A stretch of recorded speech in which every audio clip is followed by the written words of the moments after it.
Now, Seven Psychopaths, a film by Martin McDonagh and produced in the UK for Film 4, who've been responsible for some great movies over the years. I think they really hit their stride with Trainspotting, but went all the way back to films like My Beautiful Laundrette back in the 80s. And it stars Colin Farrell. It's the second collaboration between Martin McDonagh and Farrell, the first being the brilliant In Bruges, a film I thoroughly recommend. Black comedy about two hitmen hiding out in Belgium, awaiting instructions. It's, I think, a very, very strong contender for one of the best black comedies of the last decade. Came out maybe 4 or 5 years ago, and for a lot of people it was the first time they realised Colin Farrell could actually act. This time around, it follows Farrell as a writer in LA, and he is trying to get through writer's block by writing a script or a book about a story on 7 psychopaths, and he's getting nowhere, and he's got a terrible drinking problem. And in the mix, his closest friend Sam Rockwell, who is a wild card to say the least, is involved with Christopher Walken in a dog kidnapping business. And what they do is they go around the posh neighbourhoods of Beverly Hills and these kinds of places, steal their dogs, and then simply turn up with them and give them the reward money and get the reward money, which is often substantial. And they've got this warehouse full of these pampered pooches that they're off kidnapping. Unfortunately, they kidnap a mob boss's dog, and that mob boss, Woody Harrelson, is one of the film's psychopaths, and he loves his pooch, and he's very, very unhappy about this. And it follows Walken trying to come. It's put together, and its chief success is they come together and with Christopher Walken's character, and they're sort of thrown into this mix of having this psychopathic mob boss after them. Colin Farrell is unintentionally involved, and at the same time his close friend Sam Rockwell's trying to inspire him to write this screenplay or novel. I actually can't even remember whether it was a novel or a screenplay, 7 Psychopaths, by introducing these folklore stories about various psychopaths that exist, and some of them sound like urban myths. And there's the story of the Quaker preacher whose daughter's murdered and who waits until the murderer gets out of prison 20 years down the track and simply haunts the guy by following him everywhere.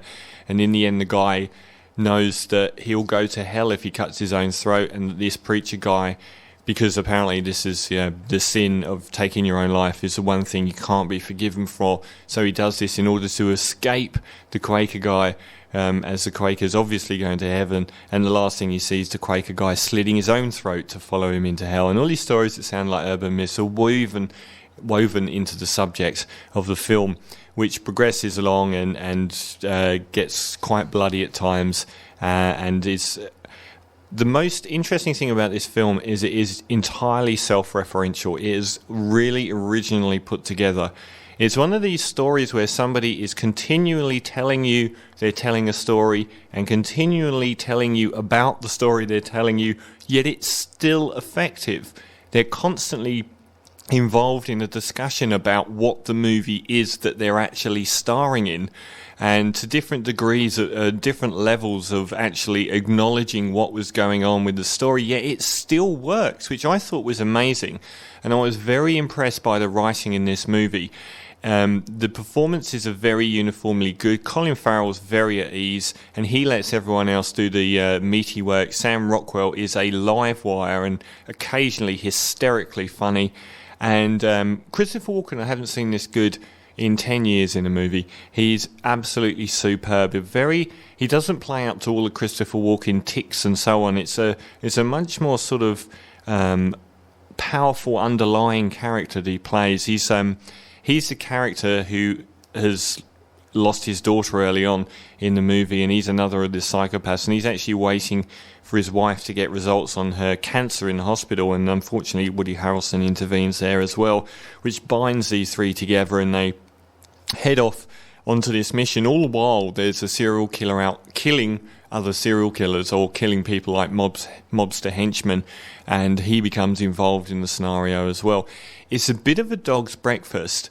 I'm just going to try and look for the Danny Boyle film it reminded me of, and I wouldn't say that it was successful all of the way through, but the more it did this self-referential thing, which should have been very unsuccessful and annoying, I actually found myself very admiring of how they could even succeed. It's like someone telling you, the punchline to a joke and at the beginning and succeeding in actually making it still funny. And they make this Life Less Ordinary, Danny Boyle's post-Trainspotting film, was an absolute dog's breakfast, a real mess of very imaginative ideas that just didn't work, and the film bombed. But this is a much more successful film. It doesn't work all the way through. By a half-hour stage, I thought, oh no, this is so interesting, but it's just going to become a convoluted sort of Tarantino pastiche. But it didn't at all. It actually stayed interesting all the way through the film. There's a lot of jinks and turns that are unexpected, and the way that they actually utilise this self-referential format is very, very original, and I really liked it a lot. Wouldn't say it's an outright success. It's very funny at times, and it's not as good as In Bruges, and it's not as funny as In Bruges. In Bruges is a much less ambitious film than this, and when this film takes flight, it's better than In Bruges, but overall, I'd say In Bruges was the better of the two films, but this is still quite startlingly ambitious to attempt to relay on the screen. So I'm going to give it 8 out of 10 for 7 Psychopaths. So I think it's out now on DVD. You're with Julian on the Brown Note. Another track from the feature album